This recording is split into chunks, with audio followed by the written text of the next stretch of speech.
ఒక భరోసాగా జరగబోతున్నాయా మాట్లాడదాం. ముందుగా కామోజ్ వెంకటేశ్వర్లు గారు.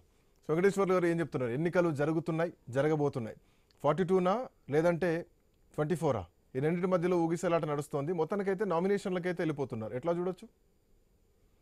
Good evening panel members and INS viewers కు. Very good evening. ఈ రోజు మంచి చర్చ, ఎందుకంటే హైకోర్టు రేపటికి వాయిదా వేసింది 2 o'clock.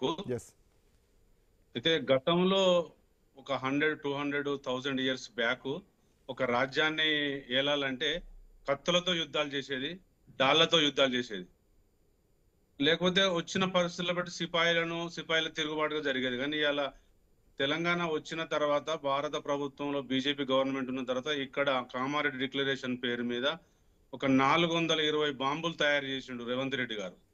అందులో ఒక బాంబు బీసీ రిజర్వేషన్ బాంబు.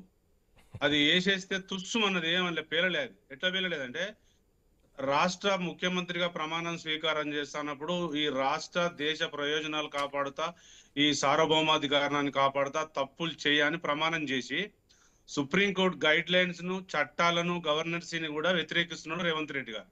ఎట్లా వ్యతిరేకిస్తున్నాడు అంటే, 50% క్యాప్ ఉన్నమాట అందరికి తెలుసు కదా. తెలిసిన తర్వాత కూడా జీవో 9 నెంబర్ తీసుకొచ్చిండు. తీసుకురావడంలో తప్పు జరుగుతుంది. ఎందుకంటే మీరు సుప్రీంకోర్టును సాటిస్ఫై చేయగలగాలి.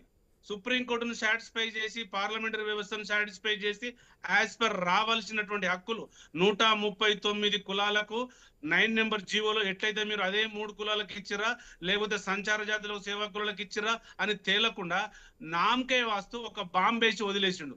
అది ఇలా చిచ్చు ఎట్లా వెళ్తుందంటే, కాంగ్రెస్ కు ఉరితాడే కూర్చుంది. ఇలా బీఆర్ఎస్ పార్టీ ఏమడుగుతుంది అంటే, సరే మీరు జీవో నెంబర్ 9 తీసుకొచ్చిన తర్వాత అది మేము ఇంతకు ముందు గతంలో తీసుకొచ్చినటువంటి 2018 పంచాయతీరాజ్ చట్టంలో 29 జీవో తీసుకొస్తే, మరి ఇదే కాంగ్రెస్ గవర్నమెంట్ పోయి తీసుకొచ్చి వ్యతిరేకించి మమ్మల్ని ఓడిపెట్టేట్టు చేసింది కదా, మళ్ళీ సేమ్ అదే వీళ్ళు చేస్తున్నారు కదా అనేది నా వాదన. ఇంకొక వాదన ఏంటంటే, 9 నెంబర్ జీవోలో ఇలా మీరు రేపు పొద్దున షెడ్యూల్ పెడుతున్నారు. 23వ తారీఖు 27వ తారీఖు ఎలక్షన్ పెడుతున్నారు. 31వ తారీఖు 7వ తారీఖు సర్పంచ్ ఎలక్షన్ పెడుతున్నారు. 9 నెంబర్ జీవోలా ఎవరెవరు వాటా తేల్చిర్రా? ఫార్వర్డ్ ఇప్పుడు ఏ కులాలకు ఎంత పర్సంటేజ్ గా సంచార జాతుల వాటా, బీసీ కులాల వాటా, ఎంబీసీల వాటా, నోటిఫైడ్ కాని కులాల వాటా, నా జాతుల వాటా కాంగ్రెస్ పార్టీ తేల్చిందా? తేలలేదు. ఇంకొక అంశం ఏంటంటే, నేను ఇదే వేదికగా, ఐన్యూస్ వేదికగా డిమాండ్ చేస్తున్న కాంగ్రెస్ పార్టీని, ఈ 42%తో పాటు ఈ విభిన్న జాతులు 66 ఏళ్ళు మీరు పరిపాలించినందుకు నష్టం జరిగింది కదా, ఒక్కొక్క కుటుంబానికి నష్టపరిహారం ఏమన్నా మీరు ఇవ్వగలుగుతారా?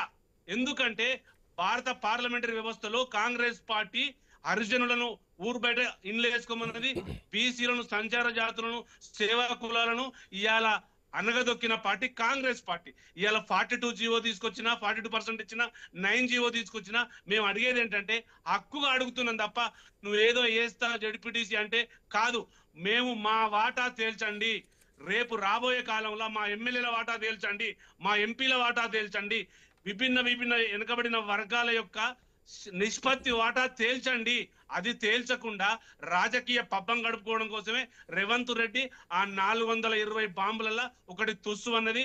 ఈ 23 నెలల మొత్తం తుస్సులే తప్ప డామ్ అన్నది ఒక్కటి కూడా లేదు. బట్ దీంట్లో ఇంకొక అలిగేషన్ కూడా చేస్తున్నారు. ఈ రోజు వచ్చినటువంటి వాదనల్లో చట్టసభల్లో చేసినటువంటి చట్టాలను కానీ, పంపించేటువంటి బిల్లుల్ని కానీ గవర్నర్లు తమ వద్ద పెట్టుకొని త్రిశంకు స్వర్గంలో పెడుతున్నారు.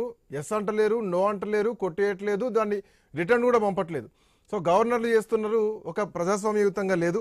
ఇది వ్యవస్థను దెబ్బతీస్తుంది. గతంలో తమిళనాడు విషయాన్ని కూడా దీంట్లో ఈ సందర్భంగా తీసుకొచ్చారు. ఒక బిల్లు 5 ఏళ్ళు గవర్నర్ దగ్గరనే ఉంది.